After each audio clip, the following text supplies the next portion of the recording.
Today we're gonna talk about sad news coming from Epic Games. Their free-to-play title is officially shutting down on PlayStation 4. Are remakes of past Persona titles possible? A survey from Atlas would suggest so. And there's new gameplay of one of the more anticipated titles of 2018 in Code Vein. We'll talk about that in a little bit. But first, let's talk about the unfortunate news coming from Epic Games. They announced that Paragon will officially close down on April 26, 2018. There's an official statement on their website and it states, quote, "Hey everyone, it's with heavy hearts we've decided to close down Paragon. We truly appreciate everything you've put into Paragon. We received many passionate ideas for where to take the game. The outpouring of thoughtful suggestions is another testament to this incredible community. After careful consideration and many difficult internal debates, we feel there isn't a clear path for us to grow Paragon into a MOBA that retains enough players to be sustainable. We didn't execute well enough to deliver on the promise of Paragon. We have failed you, despite the team's incredibly hard work, and we're sorry." To try to make this right, Epic is offering a full refund to every Paragon player for every purchased on any platform.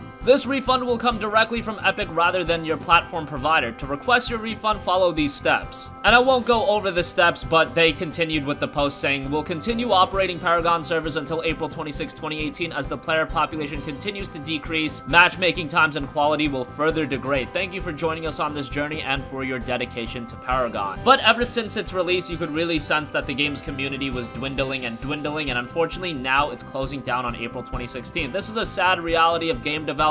For every game that you have that's as successful as your PUBGs and your Fortnites, you have games like Paragon where Epic put a lot of investment behind it, but it really didn't garner the sustainability for it to continue as a free-to-play title. It is unfortunate, but it's great that Epic is offering refunds to every Paragon player, and that's coming straight from them. Unfortunately, it does look like this is going to be a huge financial loser for Epic, but that is just a sad reality in the gaming industry. When Paragon was released a few years ago, there was more attention surrounding MOBAs, but now in 2018, that attention has seemingly shifted to Battlegrounds games, and of course your League of Legends and your Dotas are gonna persist, but a lower key title like Paragon, it's unfortunate that it is officially closing on April 26th. But enough dwelling on that, we have some other topics to talk about. Let's talk about a survey that Atlas sent out, and it was quite extensive, covering a variety of different topics. Interestingly, they talked about what new Persona game they would like to see, whether it be a fighting game, an online RPG, a strategy RPG, or a brand new Persona 6. You would have to assume that at some point that is going to come to fruition. You don't need a survey to analyze the popularity of Persona. After Persona 5, it really took the franchise to the next level, but what I found more interesting is the survey also asks whether gamers would like remakes of various past games. That includes titles such as Devil Survivor, Devil Summoner, the Etrian Odyssey series, or the older Persona titles, and let me tell you, if they released Persona 3 and Persona 4 in one collection, remastered for the PlayStation 4 or any other platform, that would sell huge, especially now that Persona 5 has increased the popularity for the franchise. As far as more niche JRPGs go, I think a collection of Persona 3 and Persona 4 would sell incredibly well. Is it gonna crack millions of copies sold over here in the West? Probably not, but considering remasters don't take that much financial commitment, they would definitely make a great profit on that, and I don't see any reason not to do that, especially because Persona 5 for many gamers was an introduction to the franchise. Persona 4 nor Persona 3 are available as PlayStation 2 on PlayStation 4 titles. They are available on the PlayStation 3. So a remastered collection of Persona 3 and Persona 4 would be absolutely awesome. Make it happen, Atlas. And finally, we've seen a lot of new gameplay for Code Vein, the latest game from the God Eater team. If you never played God Eater, it's similar to Monster Hunter, but Code Vein has a little bit more of a Souls feel coupled with the typical God Eater feel and presentation. It looks like a really interesting game, a brand new IP with a lot of potential. Visually, it's very pleasing, and the latest gameplay we've seen looks very good. If you don't know what it is, it's an open-world action RPG set in a post-apocalyptic dystopia. It's very much got its vampire themes, with you getting gifts from the consumption of blood and other supernatural abilities. Running on the Unreal Engine 4, it's coming to PlayStation 4, Xbox One, and PC sometime in 2018. So that wraps up today's video. Are you upset by the news that Paragon is officially shutting down? Would you pick up a potential Persona 3 and Persona 4 collection on PlayStation 4? That's just one of my suggestions. Atlas is open to remaking all of their titles, so what games would you like to see remade? What would you like to see in Persona 6? What platforms would you like to see that game on? Let us know, and also comment on Code Vein. Sound off with your thoughts in the comment section down below. Thank you for watching, and goodbye.